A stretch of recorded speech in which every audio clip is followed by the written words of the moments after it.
सुप्रभात बच्चों।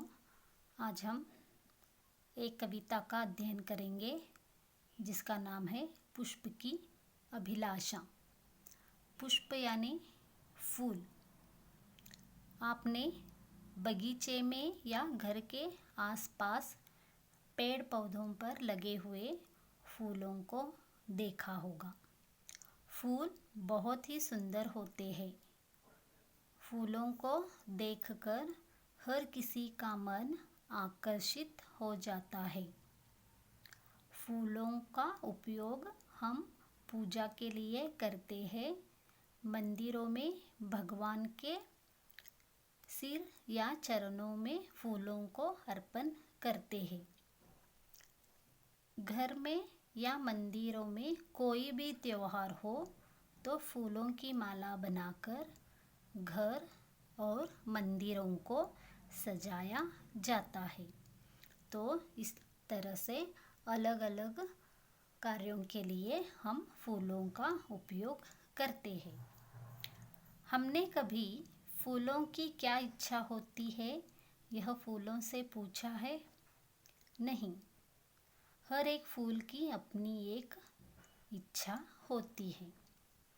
तो इस कविता में फूल की क्या चाह यानी इच्छा है यह हम देखेंगे। तो पहले इस कविता में आए हुए कठिन शब्दार्थों को एक बार देखेंगे। चाह, इच्छा। सुरबाला, अप्सरा। बिंद, पिरोना। पथ, रास्ता। शव, मृत शरीर। मातृभूमि, जन्मभूमि। सम्राट, राजा। इठलाना, इतराना। शीश, सिर। और अभी हम एक बार इस कविता का वाचन करेंगे। पुष्प की अभिलाषा। चाह नहीं मैं सुरबाला के गहनों में गूंथा जाऊं। चाह नहीं प्रेमी माला में बिंद प्यारी को ललचाऊं। चाह नहीं सम्राटों के शव पर हे हरि में डाला जाऊं। चाह नहीं देवों के सिर पर चढ़ूं भाग्य पर इठलाऊं। मुझे तोड़ लेना वनमाली उस पथ पर देना तुम फेंक। मातृभूमि पर शीश चढ़ाने जिस पथ पर जाए वीर अनेक। तो इस कविता के कवि का नाम है माखनलाल चतुर्वेदी। चलिए देखेंगे कि पुष्प की अभिलाषा क्या है। यह कविता मातृभूमि और सैनिकों के प्रति प्रेम आदर भाव को जगाती है। तो पुष्प की अभिलाषा। पुष्प यानी मैंने बताया कि फूल और अभिलाषा यानी चाह, इच्छा। तो पहली चार पंक्तियों में देखेंगे। चाह नहीं मैं सुरबाला के गहनों में गूंथा जाऊं। चाह नहीं प्रेमी माला में बिंद प्यारी को ललचाऊं। फूल कहता है कि मेरी यह इच्छा नहीं है कि मैं सुरबाला, सुरबाला यानी अप्सरा, जो देवलोक में रहते हैं सुंदर स्त्रियां, उन्हें क्या कहते हैं? अप्सरा। तो उन अप्सराओं के गहनों में मैं गूंथा जाऊं। गूंथना यानी बांधना। तो गूंथा जाऊं ऐसी मेरी कोई भी इच्छा नहीं है। उनके शरीर के आभूषण बनूं ऐसी मेरी इच्छा नहीं है। और दूसरे पंक्ति में फूल कहता है कि और मेरी इच्छा यह भी नहीं है कि मैं प्रेमी माला बनकर इठलाऊं। प्रेमी माला यानी विवाह अथवा शादी में जो वर वधू के हाथ में माला रहती है उसे क्या कहते हैं? प्रेमी माला। तो उन माला में बिंद, बिंद यानी पिरोना अथवा बांधना। तो उन वर मालाओं में मैं बंध कर रह जाऊं ऐसी भी मेरी कोई इच्छा अपेक्षा नहीं है। और अगले 4 पंक्तियों में चाह नहीं सम्राटों के शव पर, हे हरि में डाला जाऊं, चाह नहीं देवों के सिर पर, चढ़ू भाग्य पर इठलाऊं। यहाँ पर हरि, हरि यानी ईश्वर, हे ईश्वर मेरी ऐसी कोई इच्छा नहीं है कि मैं सम्राट, सम्राट यानी राजा महाराजा, तो राजा महाराजाओं के शव पर, शव यानी मृत देह, मृत शरीर, तो राजा महाराजाओं के मृत शरीर पर भी मुझे डाला जाए, ऐसी भी मेरी क्या नहीं है, चाह अथवा इच्छा नहीं है।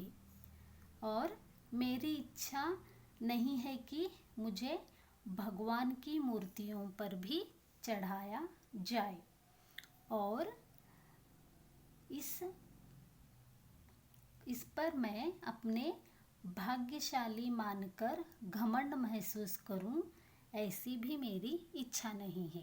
यानी फूल कहता है कि मुझे भगवान के सिर पर चढ़ाया जाए और मैं इस पर क्या करूं, गर्व महसूस करूं, मैं भाग्यशाली हूं, ऐसे मैं गर्व महसूस करूं, ऐसी भी मेरी क्या नहीं है, कोई इच्छा नहीं है।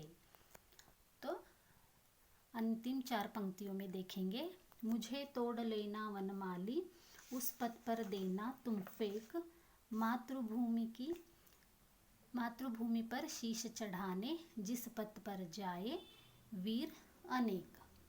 तो फूल अपनी क्या इच्छा है यह बता रहा है, और वह अपनी इच्छा वनमाली, वनमाली यानी जो गार्डन अथवा पार्क की जो देखरेख करता है, फूलों की देखरेख करता है, उन्हें क्या कहते हैं, वनमाली, गार्डनर। तो वह अपनी इच्छा उस वनमाली से कह रहा है, उस रास्ते मुझे फेंक देना, उस रास्ते यानी जिस रास्ते से बहादुर सैनिक अपने प्राणों की परवाह किए बिना अपनी मातृभूमि की रक्षा के लिए आगे बढ़ते हैं, उनके रास्ते पर मुझे फेंक देना, क्योंकि जब वो आगे बढ़ेंगे तो उनके पैरों में कोई भी कंकड़ अथवा पत्थर न चुभे, और वह जिस काम के लिए जा रहे हैं उस काम में वह क्या हो जाए, सफल हो जाए, और तो उनके मार्ग पर मुझे फेंक देना, उनके पैरों के नीचे आकर मैं गर्व महसूस करूँगा, ऐसे फूल अपनी इच्छा व्यक्त कर रहा है। और साथ ही फूल कह रहा है कि मातृभूमि की रक्षा के लिए अपने प्राणों को त्याग देते हैं, उन वीरों पर मुझे क्या किया जाए, चढ़ाया जाए। तो ऐसे पुष्प अपनी अभिलाषा माली से कह रहा है। तो इस तरह से इस कविता का सुंदर वर्णन माखनलाल चतुर्वेदी जी ने अपनी कविता के माध्यम से फूलों की अभिलाषा को प्रकट किया है।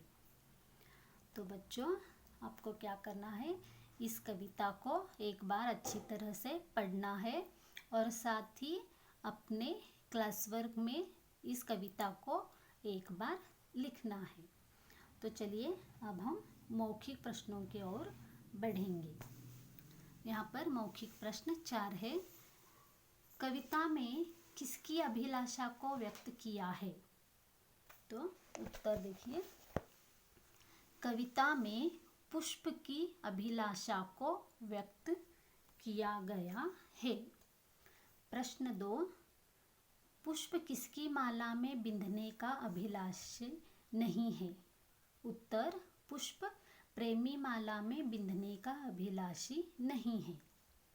3, सुरबाला पुष्प को कहाँ गूंथेगी? उत्तर, सुरबाला पुष्प को गहनों में गूंथेगी। प्रश्न 4, किनके शव पर पुष्प चढ़ना नहीं चाहता है?